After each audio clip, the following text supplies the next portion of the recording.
नमस्कार, स्वागत है आपका कैपिटल टीवी उत्तर प्रदेश में। मैं हूं आपके साथ प्रियांशु मिश्रा और स्वागत है आपका हमारे खास प्रोग्राम स्पेशल स्टोरीज में। यूपी उपचुनाव की काउंटिंग के एक दिन पहले यानी 22 नवंबर को सीएम योगी की अध्यक्षता में कैबिनेट की मीटिंग हुई। इस दौरान अलग अलग विभागों के कुल 24 प्रस्तावों में से 23 को मंजूरी दे दी गई है। बैठक में बुंदेलखंड क्षेत्र में बड़े पैमाने पर सौर ऊर्जा परियोजनाओं और ट्रांसमिशन लाइन को लेकर अहम फैसले लिए गए हैं। बैठक में प्रदेश में उच्च शिक्षा को लेकर भी 2 महत्वपूर्ण फैसले लिए गए हैं। इसी के साथ आज की रिपोर्ट में आपको बताएंगे कि कांवड़ मार्ग को लेकर यूपी सरकार ने क्या फैसले लिए हैं।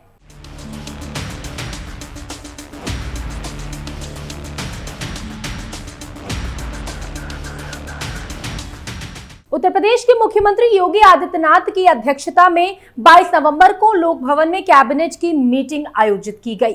इस दौरान अलग अलग विभागों के कुल 24 प्रस्तावों में से 23 प्रस्तावों को मंजूरी दे दी गई है। वहीं बैठक में बुंदेलखंड क्षेत्र में बड़े पैमाने पर सौर ऊर्जा परियोजनाओं और ट्रांसमिशन लाइनों को लेकर भी अहम फैसले लिए गए हैं।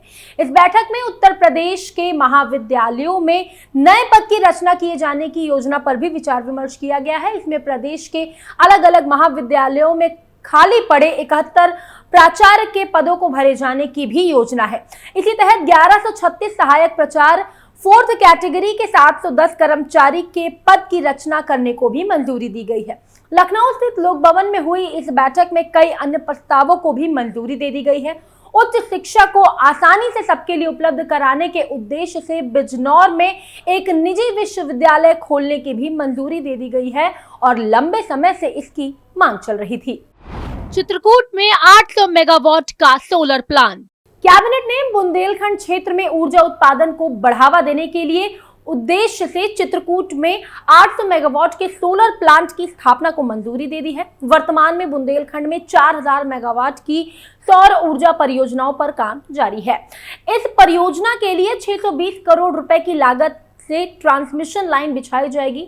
परियोजना पर कुल खर्च में से 204.57 करोड़ केंद्र सरकार, 291 करोड़ जर्मन संस्थान और 123 करोड़ रुपए उत्तर प्रदेश सरकार वहन करेगी।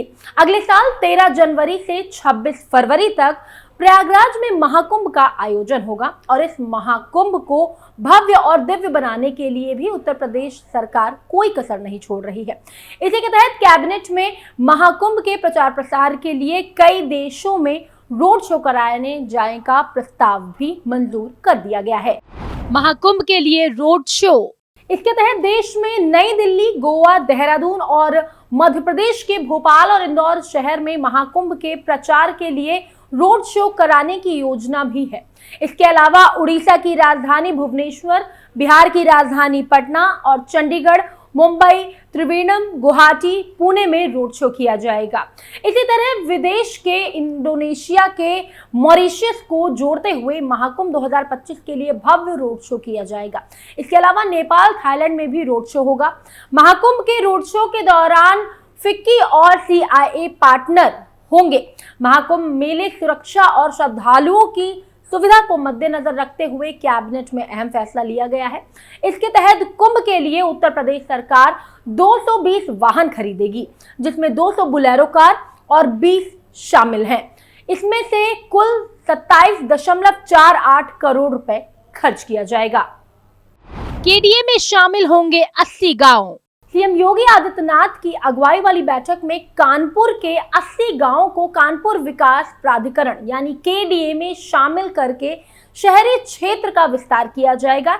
इसके तहत पहले से ही 3000 करोड़ रुपए का बजट निर्धारित किया गया है। ये पैसा प्रदेश के 9 विकास प्राधिकरणों को जमीन खरीदने के लिए 50% भुगतान के रूप में दिया जाएगा। इसका इस्तेमाल सीड कैपिटल के तौर पर किया जाएगा। लखनऊ को शहरी विकास के लिए 1285 करोड़ रुपए की धनराशि मिलेगी। वहीं प्रदेश सरकार शहरी विस्तार में यूपी के कई शहरों का नाम भी शामिल करते हुए नजर आई।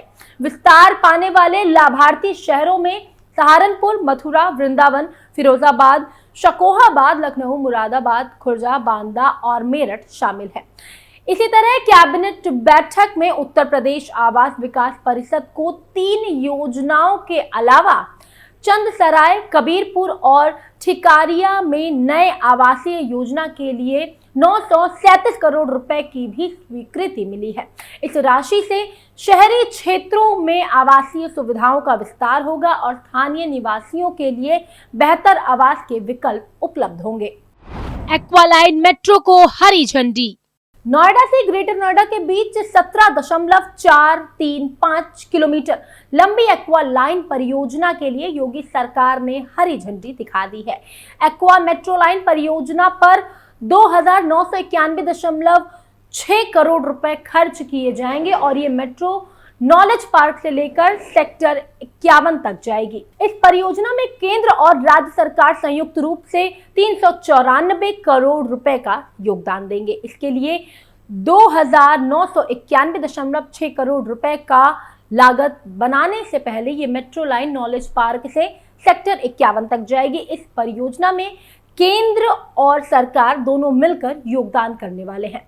कैबिनेट बैठक में नजूल से संबंधित प्रस्ताव पर फिलहाल स्थगित कर दिया गया है। नजूल सरकारी के जरिए अधिग्रहित भूमि होती है जिसका इस्तेमाल सार्वजनिक या किसी विकास के लिए किया जाता है। इसी के साथ आपको बता दें कि कांवड़ यात्रा के नए मार्ग के निर्माण के लिए उत्तर प्रदेश में 1.12 लाख से ज्यादा पेड़ों को काटने की अनुमति भी दे दी गई है।